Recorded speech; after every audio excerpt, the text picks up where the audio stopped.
Hi everyone, I'm Andrew Gaffney, publisher of Retail TouchPoints. Thanks for joining us today. We're going to be sharing some of the results of our new CrossChannel survey. And we've surveyed about 85 retail and wholesale executives, and I got some encouraging and interesting results. I'm joined by my colleague, Debbie Hauss. Hi Debbie, how are you? Good. So Debbie's going to help me point out some of the more interesting retail examples that we're seeing out there and also analyze some of the survey results. So I was encouraged this year, Debbie, we found about 3/4 of the retailers and wholesalers we surveyed said that they did feel like they had a cross-channel strategy in place or that they were actively working on one.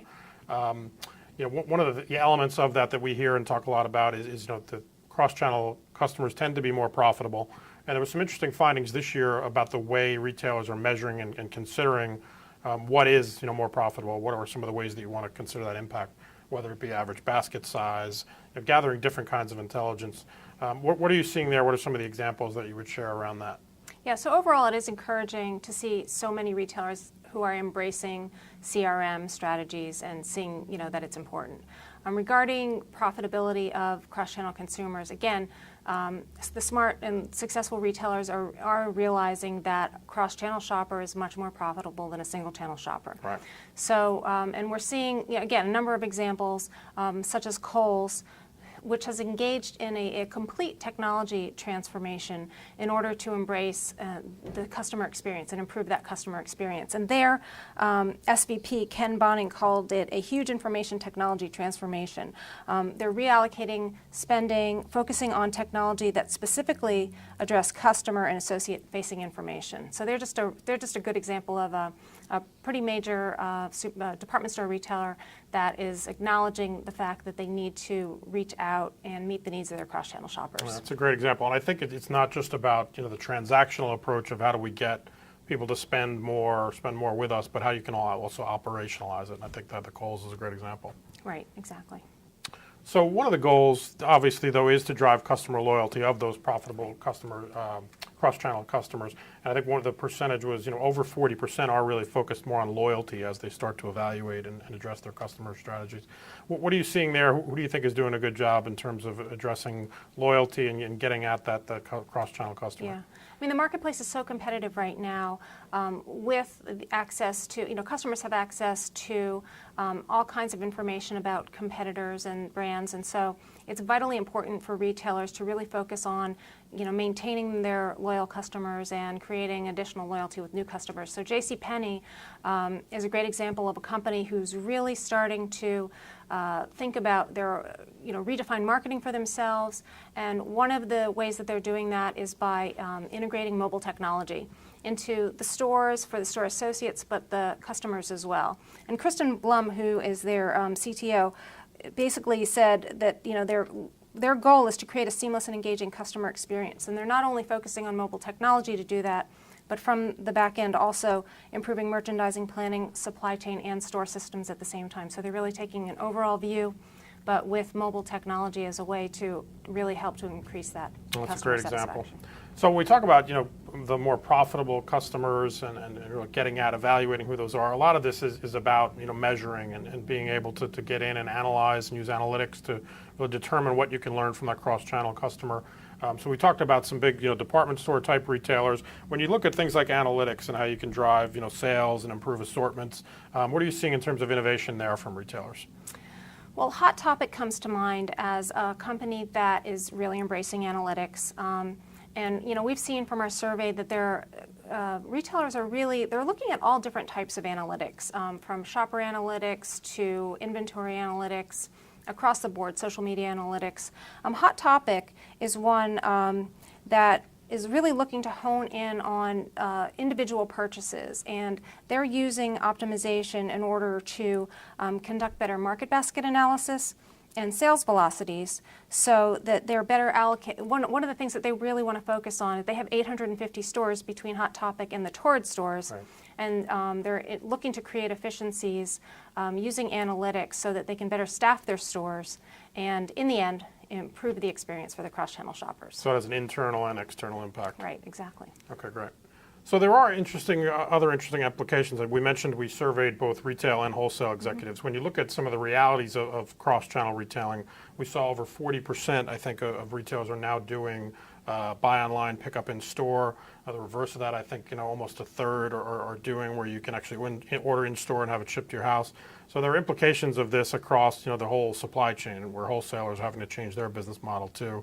Is that consistent with what you're seeing and hearing in the market? Yeah, absolutely. There's a lot of talk among all merchants and wholesalers as well, as far as being able to provide the products shoppers want when they want them, and allow them to pick them up in the store, have them delivered to home, have them delivered to another location. It's a key element in the goal of reaching and satisfying your cross-channel shoppers. So Okay, yeah. great. So when you talked about, the customer is now expecting to get what they want when they want it, and that's new realities for both wholesalers and retailers.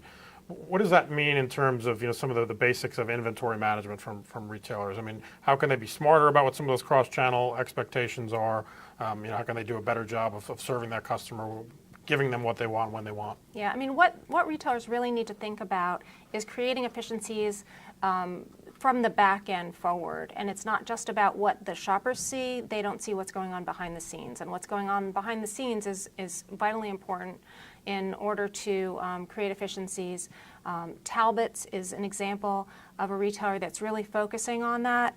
They're working on size profile optimization, allocation, assortment planning, and those are really all behind the scenes measures to get the inventory in place, so that and providing that information across channels, so that when the customer walks into the store with their mobile device and they want to know if a product's in stock, the retailer can supply that information to them. And that's one of the things that Talbot's working on, and it's something else that most retailers should think about when we're thinking about what's going to happen when that shopper walks into the store. That's a great point. It's behind the scenes capabilities, but it has customer facing impact for sure. So a key capability of that in terms of managing what's going on behind the scenes and what the customer is seeing, and making sure that they are synchronized, is how you can synchronize customer information across channels. It affects a lot of different areas of retail. Are there any examples you're seeing, of retailers that are doing a good job of synchronizing that customer information and using it in effective ways? So initially, the first thing they need to do is realize the importance of synchronizing that information across channels, and then decide, okay, what can I do with it? Build-A-Bear is a great example of a specialty retailer that's really taken it to the next level. They're looking to increase their basket size, increase upsells, and improve customer loyalty. And they're synchronizing across channels in order to personalize recommendations. And in doing that, they've actually had an uptick in sales of 20%. So they're using their information on inventory and their customers in order to personalize the recommendations, and they've seen great results. Yeah, so we know what a great job they do in store with that customer experience, and now they're starting to replicate that online as well with the personalization, as you Right, said. and it transfers from, of course, online to the store. I mean, Right. Their customers love to come into the stores and see their products. Sure. It's part of their whole experience. So yeah, Great. it's working for them. So there's a lot of discussion around showrooming, and other implications now for brick and mortar retailers about, bringing that online experience. People are coming in with their mobile devices, and it has big impact on pricing and pricing strategies. What can retailers be doing about this? What are some of the examples that retailers can be doing to manage markdowns, maximize pricing strategies? What are you seeing out there? Right. I mean, showrooming is a topic we could spend a whole other presentation on. Mostly people in the industry believe stores are not disappearing, so it's important. So let's take a look at what we can do. One of the first steps retailers are taking is matching prices.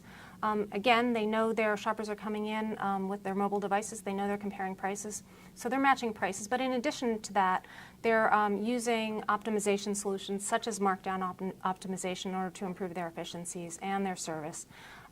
Aldo, which is a mall-based shoe retailer, is doing a lot of that right now. They actually